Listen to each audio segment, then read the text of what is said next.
Hello friends, வாங்க Chennai style vada curry எப்படி செய்கிறதுன்னு பார்க்கலாம். ஒரு கடாயில் எண்ணெய் ஊற்றி எண்ணெய் காஞ்சதும் அதில் சோம்பு, பட்டை, ஸ்டாரு, பிரியாணி இலை போட்டு நல்லா வதக்குங்க. வதங்கினதுக்கப்புறம் ஒரு கொத்து கருவேப்பிலை போட்டு நல்லா வதக்குங்க.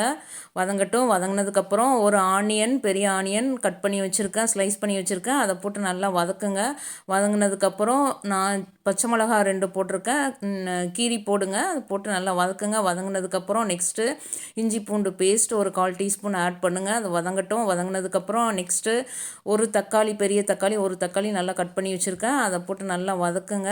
வதங்கினதுக்கப்புறம் டேஸ்ட்டுக்கு சால்ட்டு ஆட் பண்ணுங்கள். சால்ட்டு ஆட் பண்ணி நல்லா வதக்குங்க. வதங்கட்டும்.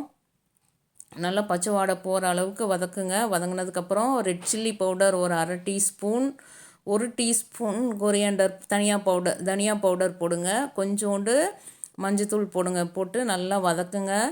வதங்கட்டும். பச்சை சிம்மில் வச்சுட்டு நல்லா வதக்குங்க. வதங்கினதுக்கப்புறம் நான் 1/2 கப்பு தண்ணி ஆட் பண்ணியிருக்கேன். நீங்கள் 1/2 கப் தண்ணி ஆட் பண்ணி இந்த பச்சை வாடை போகிற அளவுக்கு நல்லா பாயில் பண்ண விடுங்க. 1/2 கப்பு ஆட் பண்ணிக்கோங்க. ஆட் பண்ணி நல்லா கொதிக்க விடுங்க. அந்த ஸ்மெல் போகட்டும். நல்லா நல்லா கிளறி கொடுங்க. நெக்ஸ்ட்டு நான் பருப்பு வடை ரெடி பண்ணி அதை உதிர்த்தி வச்சுருக்கேன். அந்த பருப்பு வடையை உள்ளே போட்டு நல்லா கிளறி கொடுங்க. கிளறி கொடுத்துட்டே இருங்க.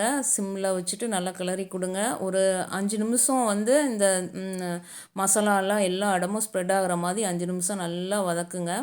வதங்கினதுக்கப்புறம் ஃபைனலாக புதினா இல்லைன்னா கொத்தமல்லி ஆட் பண்ணி பரிமாற வேண்டியதான். டேஸ்டான ஹெல்த்தியான சென்னை ஸ்டைல் வடகரி ரெடி.